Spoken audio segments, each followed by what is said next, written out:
Гыйбадәте Исламия 13 яшьлек Айгелнең яраткан китабы. Кулыннан төшмидә диярлек. Шуңа да викторинада катнашырга чакыргач, ул теләп ризалашкан. Мин мондый бәйгеләрдә бик күп катнашкан, бар намазларны да укыйм. Һәм мондый берничә район катнашкан бәйгедә инде беренче тапкыр. Һәм бу бәйгегә минем исемем укытучым булышты, сорауларны бергә кабатладык. Бик тә инде көтеп алды инде без моны. Алла теләсә, җиңүләрне ялларыз дип уйлыйм. Коръән укучылар бәйгесе балалар викториналары уздыру яңалык түгел. Һәр районда дини гыйлем алучылар арасында андый сынаулар еш үтә. Ә менә мондый форматта узуы беренче тапкыр.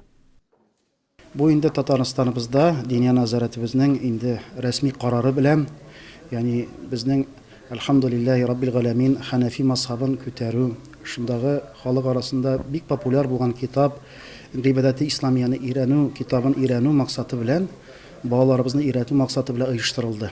Бу бөтен Татарстаныбызда бара.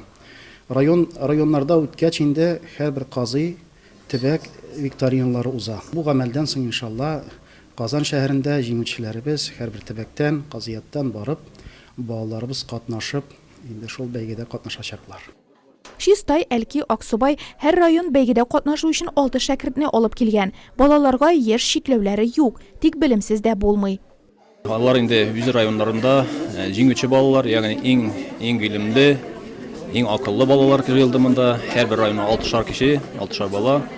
Менә безнең районнан да инде, безнең Нурлат районынан да монда безнең самый акыллы, иң гыйлемле балалар катнаша. Әлбәттә, укытучылар без алар белән эшлиләр. Менә безнең укытучылардан Абдулла хәзрәт һәм дә инде Илшат хәзрәтләр, аннарысын абыстайлар, балаларны укыталар, гыйлем бирәләр, әлхәмдүлилләh.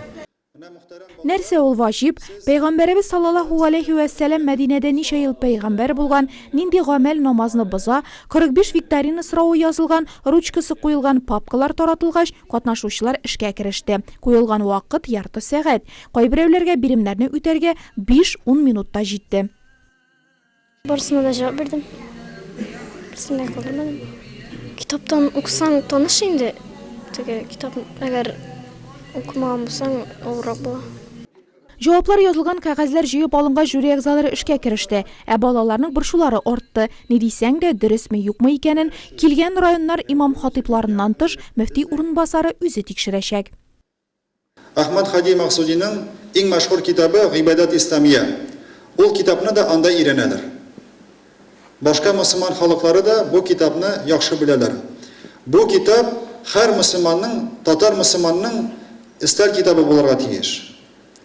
Чөнки анда динебезнең нигезләре бик яхшы аңлатылган, җиңел тел белән аңлатылган. Бу бәйгенең төп максаты балаларыбызда ислам нигезләре буенча гыйлемнәрне арттыру, рухи әхлакый тәрбия бирү.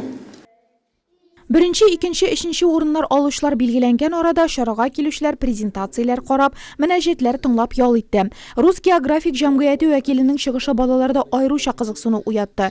Коръәнне 6-нчы континентка илтүченең берсе бит ул. Антарктидада 6-нчы континентта ул китапның булганы юк иде. Без алып барырга булдык.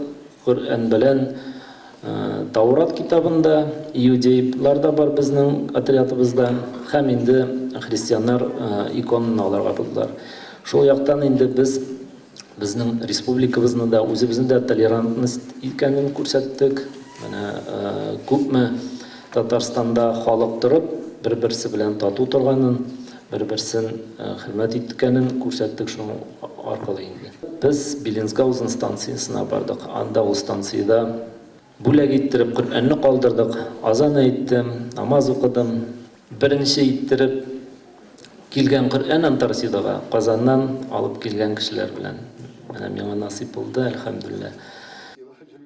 Файдалы мәгълүмат алгач, яшь шәкертләргә сәхнәгә менәр чак җитте. Чиратта бүләкләү тантанасы. 40-тан артык катнашучы арасында Аксубай районы вәкилләре иң гыйлемле булып чыкты. Кызлар арасында Рәздә Гыйлметдинова беренче урын алса, малайлар арасында төп бүләк шулай ук Аксубайлы Илһам Сөләймановка тапшырылды. Бик шатландым да инде. Сораулары да бик авыр да иде. Җиңелләр дә бар иде инде алар арасында инде. Яхшы бүләк тә бирделәр инде. Sıraуларга иң тапкыр җавап бирүчеләр булса да, викторинада җиңелүчеләр юк. Катнашучы балаларның барысына да бүләкләр өләшенде.